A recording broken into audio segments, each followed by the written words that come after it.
मन बड़ी ही विचित्र कृति है। ये मन शरीर के किस अंग में बसता है कोई नहीं जानता, किंतु संपूर्ण शरीर इस मन की इच्छा साकार करने के लिए प्रयास करता रहता है। अब यदि मन कुछ खाने का करे तो व्यक्ति उसकी वनोपवनों की इच्छा साकार करने का माध्यम ढूंढता रहता है। अब यदि मन किसी को शत्रु समझ ले तो व्यक्ति उसे नष्ट करने का हर संभव प्रयास करता है। अब यदि मन किसी से प्रेम करे तो उसकी प्रसन्नता के लिए हर सीमा लांघने के लिए सज्ज रहता है। परंतु जीवन सुखद हो इसके लिए आवश्यक है कि मन खाली हो। इस बांसुरी की भांति भीतर कुछ भी नहीं, न राग है न द्वेष, तब भी तार छेड़ने पर स्वर निकलता है। इसी प्रकार मन को भी भावनाओं से मुक्त रखना आवश्यक है। स्मरण रखिए, मन में कुछ भर के जियोगे तो मन भर के जी नहीं पाओगे। राधे राधे। कभी आपने सोचा है इस संसार में हम सबसे अधिक किससे जुड़े? अब कोई कहेगा माता पिता, कोई कहेगा मित्र, कोई कहेगा पत्नी, तो कोई कहेगा संतान। नहीं, यदि इस संसार में हम किसी से जुड़े हैं तो वो है समय। समय ही हमारा भूत है, समय ही हमारा वर्तमान है और समय ही हमारा भविष्य। और हम क्या करते हैं? सबसे अधिक जुड़े समय को, सबसे बहुमूल्य संपत्ति को हम नष्ट कर देते हैं। कोई भविष्य के ऊंचे सपनों को बुनता है, कोई बीते कल को कोसता है, किंतु तनिक सोचिए, बीता कल आपके सोच विचार करने से बदलने नहीं वाला। और भविष्य के विषय में सोच विचार करके यदि आप अपना वर्तमान नष्ट कर देते हैं तो आपका भविष्य भी बीते कल की भांति ही होगा। इसलिए आज के विषय में सोचिए, उसे उत्तम बनाएं। आपका भूतकाल और आपका भविष्य अपने आप उत्तम हो जाए। राधे।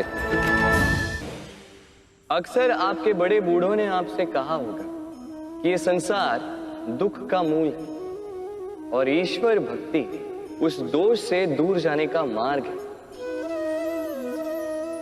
किंतु सोचिए, यदि ये संसार दुख का सागर होता तो क्या नियति आपको यहां पर जन्म लेने देती? क्या ईश्वर यहां पर अवतार लेते?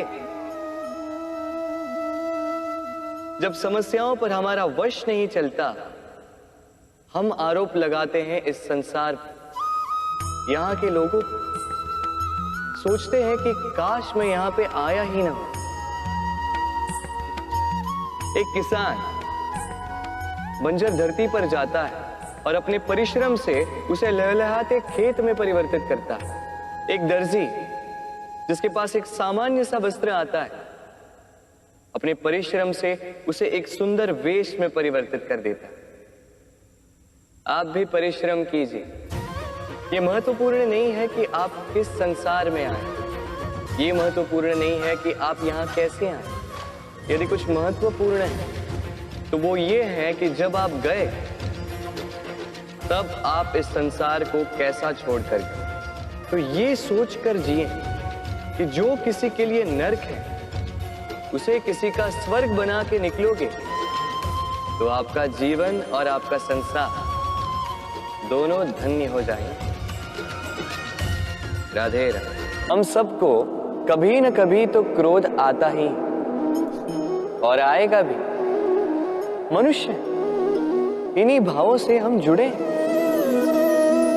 किंतु ये क्रोध क्यों आता है? कभी सोचा है आप? ये क्रोध तब आता है जब हमारे मन के अनुसार कुछ ना हो, जैसे कभी कोई हमारी बात ना माने या कभी हमें पराजय प्राप्त हो जाए। किंतु इन सारी परिस्थितियों में आधार एक ही है कि कहीं ना कहीं, किसी न किसी स्थान पे हम दुर्बल हैं।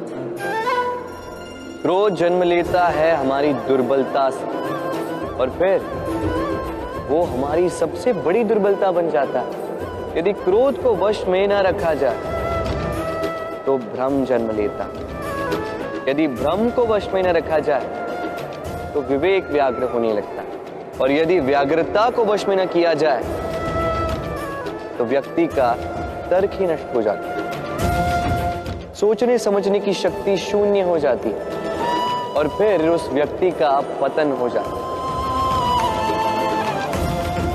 इसलिए अपने क्रोध पर वश रखें और अपने मन को शांत होने के लिए करें। राधे राधे।